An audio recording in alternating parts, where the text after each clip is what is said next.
Army chief general Qamar Javed Bajwa ने कहा है कि दुश्मन गैर रिवायती हथकंडों और डिसइंफॉर्मेशन से मज़मूम मकासद हासिल करना चाहता है। यौम दिफा पाकिस्तान के मौके पर GHQ में तकरीब से खिताब करते हुए उन्होंने कहा कि मौजूदा दौर में जंग की नौयत बदल गई है। अब हमें 5th जनरेशन वॉर और मनफी रवैयों की हौसला शिकनी करना होगी। उन्होंने मजीद कहा कि अफवाज पाकिस्तान और कानून नाफिज करने वाले इदारों के अलावा किसी फर्द या गिरोह को असलहे की नुमाइश और इस्तेमाल की इजाज़त नहीं होगी। जमहूरियत में ही पाकिस्तान की मजबूती और बका है। पाकिस्तान को मजीद मुस्तहकम करने के लिए आईन की पासदारी, इंसाफ के उसूल पर अमल पैरा होना होगा।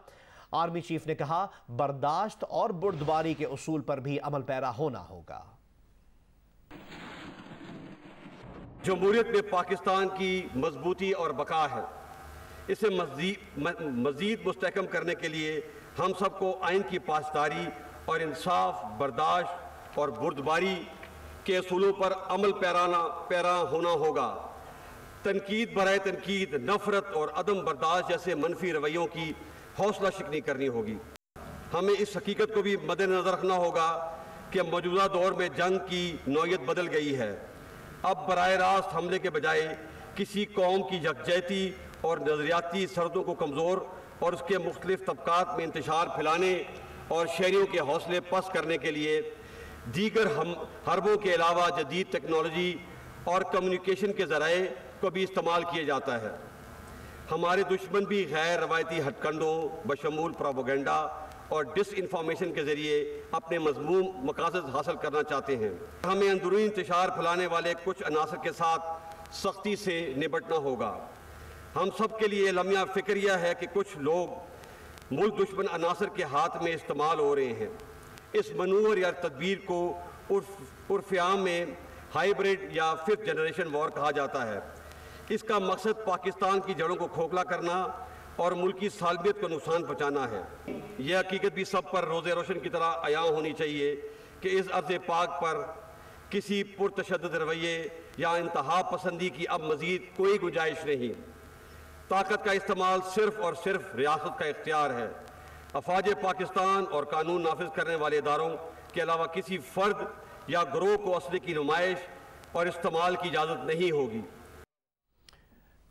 आर्मी चीफ ने मजीद कहा है कि कश्मीरी भाइयों की सियासी, सिफारती और इखलाकी हिमायत जारी रखेंगे। अफगानिस्तान की सूरत हाल पर तवक्को जाहिर की कि अफगानिस्तान में तमाम फरीकैन की नुमाइंदा हुकूमत कायम हो और अफगान सरजमीन किसी दूसरे मुल्क के खिलाफ इस्तेमाल ना हो। हम कश्मीर के बारे में हिंदुस्तान के 5 अगस्त 2019 के तमाम यकतरफा और गैर कानूनी इक़दाम को रद्द करते हैं जो तमाम बैनुल अक़वामी असूलों के मुनाफी हैं। हम कश्मीरी अवाम के जज्बा हुर्रियत, शहीदों की कुर्बानियों और ख़ास तौर पर सैयद अली गिलानी की तवील और अजीम जद्दोजहद को खराज तहसीन पेश करते हैं और यकीन दिलाते हैं कि हम हर सतह पर अपने कश्मीरी भाइयों की सियासी, इखलाकी और सफारती हमायत जारी रखेंगे। हमारी ख्वाहिश है कि अफगान लीडरशिप तमाम मामलात अफ़ाम व तफ़हीम के ज़रिए तय करते हुए अफ़गान अवाम को अमन और खुशहाली से हमकिनार करे। हम ये भी तवक्को करते हैं कि अफ़गानिस्तान में एक मुस्तहकम और तमाम फरीकैन के नुमाइंदा हुकूमत कायम हो, इंसानी हकूक़ बेशमूल ख़वातीन के हकूक़ का एहतराम किया जाए, अफ़गान सरज़मीन किसी भी दूसरे मुल्क के ख़िलाफ़ इस्तेमाल ना हो। यौम शोहदा की तकरीब से खिताब में सदर मुमलिकत आरिफ अलवी ने कहा कि भारत के 5 अगस्त 2019 और इसके बाद के इक़दाम को मुस्तरद करते हैं कश्मीरियों की अखलाकी और सिफारती हिमायत जारी रखेंगे। खित्ते की तरक्की और नमू का राज मसला कश्मीर के मुनसिफाना हल से जुड़ा हुआ है। बदकिस्मती से हमारा हमसाया हमारी आज़ादी को दिल से कबूल नहीं कर सका, लेकिन अब वक्त आ गया है कि हकीकतों को दिल से तस्लीम करते हुए तमाम मसाइल का मुनसिफाना हल तलाश करें। इस खित्ते की तरक्की और नमू का राज मसले कश्मीर के मुनसिफाना हल से जुड़ा हुआ है। हम हिंदुस्तान के कश्मीर पर गासिबाना कब्जे और 5 अगस्त 2019 के बाद उठाए गए वो तमाम इक़दामात जो दर हकीकत मसले कश्मीर के हवाले से अक़वाम मुत्तहिदा की करारदादों के ख़िलाफ़ हैं और ख़िलाफ़ वर्जी करती हैं, इनको मुकम्मल तौर पर रद्द करते हैं और बैनुल अक़वामी दोस्तों को अक़वाम मुत्तहिदा को बताना चाहते हैं कि खिलाफ वर्जी चल नहीं सकती। ये हिंदुस्तान को याद रखना होगा कि जज्बा आज़ादी को ताकत के बलबूते पर और काले कवानीन के जबर तले ज्यादा अरसा तक दबाया नहीं जा सकता। मुल्क में गुज़िश्ता 24 घंटे के दौरान कोरोना के बायस मजीद 98 अफराद इंतकाल कर गए। मजीद 3,316 अफराद में कोरोना वायरस की तस्दीक हुई। NCOC के मुताबिक गुज़िश्ता रोज़ 52,314 कोरोना टेस्ट किए गए। इस तरह अगर एक दिन का जायजा देखा जाए तो NCOC के मुताबिक मुस्बत केसेस की शरह 6% से जायद रही।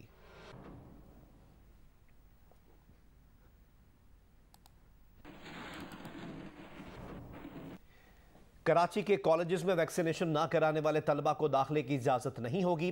रीजनल डायरेक्टर कॉलेजेस कराची की जानिब से जारी नोटिफिकेशन में कहा गया है कि महकमा तालीम सिंध के जारी करदा एलामिये के तहत 17 साल और इससे ज़ायद उम्र के तलबा और तालिबात को कोरोना वैक्सीन लगवाना ज़रूरी है।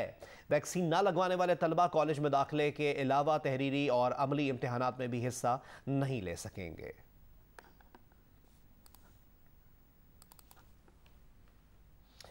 NCOC ने सोशल मीडिया पर तालीमी इदारों की बंदिश से मुताल्लिक अफवाहों की तरदीद करते हुए कहा है कि मुल्क में 6 ता 30 सितंबर तालीमी इदारों की बंदिश की बात में कोई सदाकत नहीं। NCOC के इजलास में ऐसा कोई फैसला नहीं किया गया।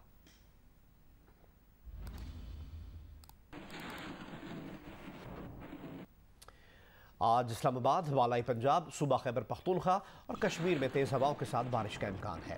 महकमा मौसमियात के मुताबिक मुल्क के बेशतर इलाकों में मौसम गर्म और शदीद हब्स कायम रहेगा।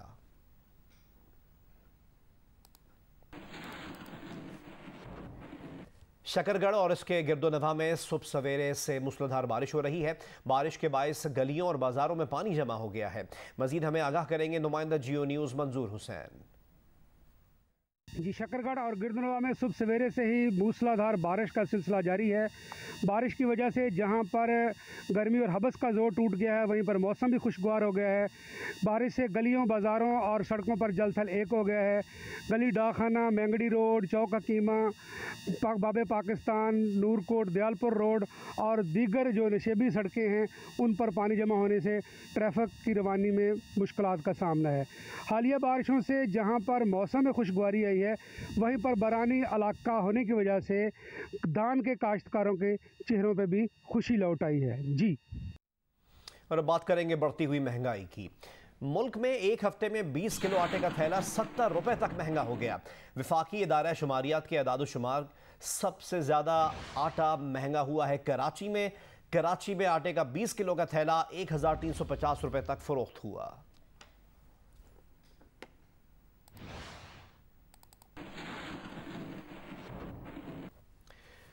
फ़ी किलो चीनी की रिटेल कीमत 89 रुपये 50 पैसे, लेकिन मुल्क भर के शहरी 115 रुपये फ़ी किलो ख़रीदने पर मजबूर हैं। चीनी की कीमतों को कंट्रोल करने के दावे धरे के धरे रह गए हैं। हमें रिपोर्ट करेंगी आमना आमिर।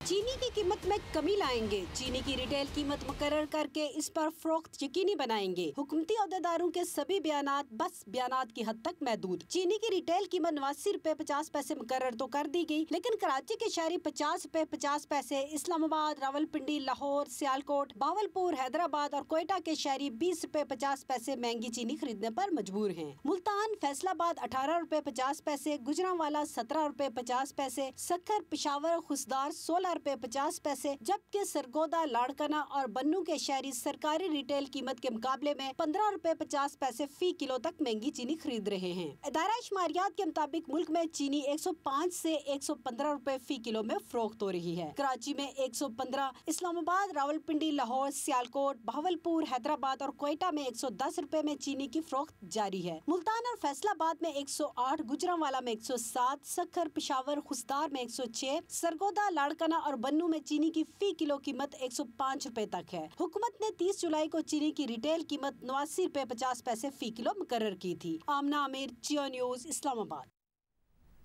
वज़ीर आज़म की ज़ेर सदारत मुश्तरका मफादात काउंसिल का इजलास हुआ, जिसमें 10 साल की तलब और रसद के मुताबिक सस्ती बिजली पैदा करने के मंसूबे IG सैप की मंजूरी दे दी गई। पन बिजली को काबिल तजदीद तवानाई के अहदाफ में शामिल करने की भी मंजूरी दी गई है। वज़ीर आज़म ने बिजली के बिल बाकायदगी से अदा करने वाले सार्फिन को लोड शेडिंग से बचाने के लिए जदीद टेक्नोलॉजी के इस्तेमाल की भी हिदायत की है। मज़ीद जानते हैं इस रिपोर्ट में। वज़ीर आज़म इमरान खान की ज़ेर सदारत मुश्तरका मफादात कौंसल का इजलास। कौंसल के अरकान, वफाकी वज़रा, पंजाब, सिंध और खैबर पख्तूनख्वा के वज़राए आला समेत मुतल्लका हुकाम की शिरकत। मुश्तरका मफादात कौंसल ने 10 साल की तलब और रसद के मुताबिक सस्ती बिजली पैदा करने के मंसूबे IG सैप की मंजूरी दे दी। वज़ीर आज़म ने कहा, IG सैप का बुनियादी मकसद तवानाई के शोबे में मुस्तकबिल के लिए जामे लाए अमल मुरतब करना है। बिजली की पैदावार को यकीनी बनाने के साथ साथ अवाम को कम कीमत पर बिजली फराहम करना तरजीह है। हुकूमत बिजली की पैदावार, तरसील और तकसीम के तरीकाकार में इस्लाहात ला रही है ताकि इस निज़ाम को मौसर बनाया जा सके। वज़ीर आज़म ने बिजली के बिल बाकायदगी से अदा करने वाले सार्फिन को लोड शेडिंग से बचाने के लिए जदीद टेक्नोलॉजी इस्तेमाल करने की हिदायत भी कर दी। कहा, ऐसे ग्रिड स्टेशन जहाँ वसूलियों का तनासब कम है, इन्हें अदायगी वाले ग्रिड स्टेशन से अलग किया जाए। एलामिया के मुताबिक पन बिजली को काबिल तजदीद तवानाई के अहदाफ में शामिल करने की मंजूरी भी दी गई है। कौंसिल ने तवानाई डिवीजन को वेलिंग पॉलिसी को जल्द हतमी शक्ल देने और नफाज यकीनी बनाने की हिदायत भी की है। साथी रिपोर्टर अयाज अकबर यूसुफजई के साथ कैसर भट्ट, जियो न्यूज़, इस्लामाबाद। सेनेट कायमा कमेटी पार्लिमानी अमूर में इलेक्ट्रॉनिक वोटिंग मशीन के मामले पर हुकूमत अपोजिशन को मुतमईन नहीं कर सकी। सेनेटर मुस्तफ़ा नवाज खोकर ने इलेक्ट्रॉनिक वोटिंग मशीन पर कई सवाल उठा दिए। इलेक्शन कमीशन हुकाम ने बताया कि 2016 में इलेक्ट्रॉनिक वोटिंग मशीन का तजुर्बा कर चुके हैं। मशीन के बटन में एल्फी डालकर इसे गैर फाल बनाया जा सकता है। हमें रिपोर्ट करेंगे आसिफ बशीर चौधरी। सेनेटर ताज हैदर की सरबराही में सेनेट की कायमा कमेटी पार्लिमानी अमूर के इजलास में वजारत साइंस और टेक्नोलॉजी ने इलेक्ट्रॉनिक वोटिंग मशीन पर ब्रीफिंग दी। सेनेटर मुस्तफ़ा नवाज खोखर ने सवालात उठाते हुए कहा, क्या हुकूमत का इख्तियार था कि इस मशीन पर काम करती? क्या यकीन से कह सकते हैं कि यही मशीन इलेक्शन में इस्तेमाल होगी? जब कोई कंपनी मशीन बनाकर देने का टेंडर जीतेगी, वो मशीन सामने आनी चाहिए थी। EVM पर हुकूमत के बजाय इलेक्शन कमीशन को ब्रीफिंग देनी चाहिए थी। इलेक्ट्रॉनिक वोटिंग वजीर आजम का नहीं, इलेक्शन कमीशन का इख्तियार है। हमारे वजीर आजम का फोन हैक होता रहा, इलेक्ट्रॉनिक वोटिंग मशीन की हिफाजत कौन करेगा? वफाकी वजीर शिबली फराज ने कहा कि EVM हरफे आखिर नहीं, तमाम स्टेक होल्डर्स इस पर अपनी राय और तजावीज दें। उम्मीद है इलेक्शन कमीशन की टेक्निकल कमेटी EVM पर तजावीज देगी। इलेक्शन कमीशन हुकाम ने कमेटी को बताया कि इलेक्शन कमीशन ने इंटरनेट वोटिंग, EVM वोटिंग समेत 5 रिपोर्टें पार्लियामेंट के मुश्तरका इजलास में दी। हमने पार्लियामेंट से इस पर राय मांगी, लेकिन अभी तक कोई जवाब नहीं आया। इजलास में वजीर साइंस और टेक्नोलॉजी शिबली फराज और सेनेटर अफनानुल्लाह के दरमियान तल्ख जुमलों का तबादला भी हुआ। शिबली फराज ने तंजन कहा कि आप इस मशीन को टेस्ट किए बगैर तबसरा कर रहे हैं। सिफारिश करूंगा आपको तमगा टेक्नोलॉजी दिया जाए। सेनेटर अफनानुल्लाह ने जवाब दिया कि मुझसे पहले आपको तमगा मिलना चाहिए। आसिफ बशीर चौधरी, जियो न्यूज़, पार्लियामेंट हाउस, इस्लामाबाद। मौलाना फजलुर रहमान ने हुकूमत पर तनकीद करते हुए कहा है कि इमरान खान कहते हैं अमरीकी सदर फ़ोन नहीं करता, मोदी फ़ोन नहीं उठाता। पाकिस्तान की खारजा पॉलिसी का जनाजा निकल चुका है। मौलाना फजलुर रहमान रावलपिंडी में तहफ़्फ़ुज़ ख़त्म नबूवत और दिफ़ा पाकिस्तान कॉन्फ्रेंस से खिताब कर रहे थे। अब फिर खुद कहता है कि अमेरिका का सदर मुझे फ़ोन नहीं करता, और फिर खुद कहता है कि मोदी मेरा फ़ोन नहीं उठाता। यह है खारजा पॉलिसी, ये है दुनिया की नज़रों में पाकिस्तान की अहमियत। पाकिस्तान की मईशत जो पिछली हुकूमत में सालाना तरक्की का तखमीना 5.5% और अगले साल के लिए 6.5% रखा गया था, हुकूमत तब्दील हुई और हमारा सालाना तरक्की का तखमीना 0 से नीचे आ गया। हिंदुस्तान में यही बीजेपी की हुकूमत थी, आपकी मईशत मजबूत थी तो वाजपेयी उनका वजीर आज़म बस में सफर करके आपके लाहौर को। खवातीन के खिलाफ बढ़ते हुए जराइम के पेश नज़र कराची की निजी यूनिवर्सिटी में खुसूसी वर्कशॉप का एहतमाम किया गया, जिसमें तालिबात को अपनी हिफाजत आप करने के लिए जूडो, कराटे और दीगर दावपेच सिखाए गए। हमें रिपोर्ट करेंगे ज़ीशान शाह। कराची की निजी यूनिवर्सिटी में सेल्फ डिफेंस के हवाले से वर्कशॉप हुई। मेहमान खुसूसी रुकन सूबाई असम्बली नुसरत सहर अब्बासी ने तालिबात से खिताब में कहा कि खवातीन को अपने खिलाफ होने वाले गैर जिम्मेदाराना और मुजरिमाना रवैयों के खिलाफ खड़ा होना होगा। मामला सिर्फ पब्लिक मकामात का नहीं बल्कि खवातीन को असम्बली में भी हिरासा किया जाता है। ऑफिस में, दफ्तरों में, कारखानों में, फैक्ट्रीज में, कहाँ नहीं हमारी बच्चियां, माएँ, बहनें, बेटियां जॉब कर रही हैं। मेरे साथ तो हुआ है, मैं भी असेंबली में हूँ, मुझे भी सामने से सीटियाँ, शिश शिश शिश इस तरह की आवाज़ें, और पता नहीं क्या, चलो चैम्बर में, तुम्हें चैम्बर में जाकर क्या समझाना होता है जो मुझे उधर हॉल में नहीं समझा सकता, चैम्बर में जाके किस तरह समझाएगा मुझे।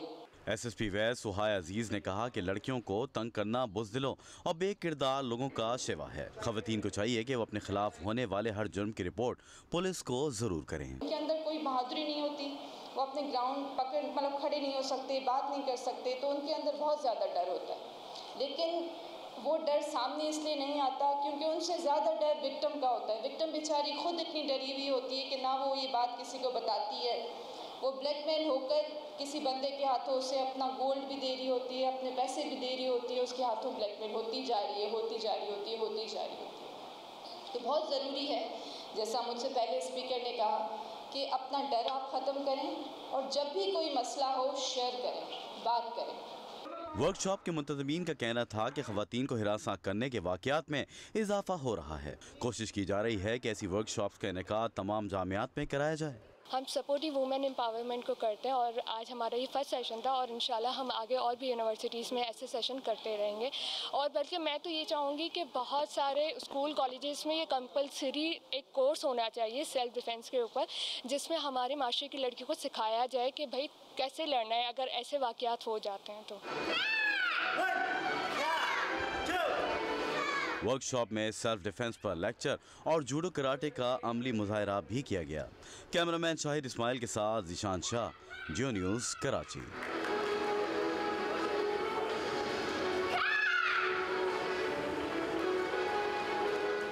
पंजाब में कोरोना टेस्ट मुस्बत आने की शरह में मुसलसल इजाफा जारी है।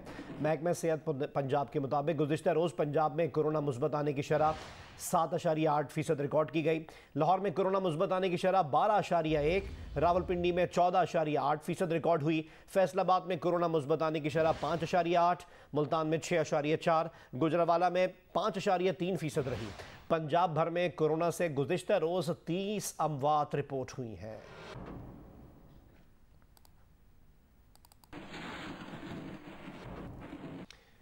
राजनपुर में वाटर स्कीमें नाकारा हो चुकी हैं। मकामी आबादी और जानवर एक ही तालाब का गंदा पानी पीने पर मजबूर हैं। मजीद हमें आगाह करेंगे नुमाइंदा जियो न्यूज़ इलियास रजा। राजनपुर शहर से तकरीबन 10 किलोमीटर के फासले पर मौजूद हूँ। ये इलाका पचात कहा जाता है और जिस यहाँ का ज़मीनी पानी करवा है, तो यहाँ पर जो वाटर स्कीमें बनाई गई हैं जो तकरीबन कोई 10 साल का अरसा होने वाला है, वो इस टाइम नकारा हो चुकी हैं।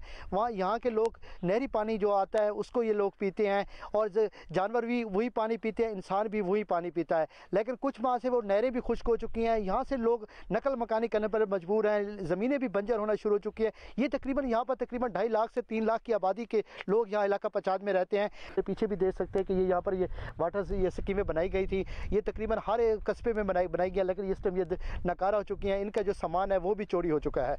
जी।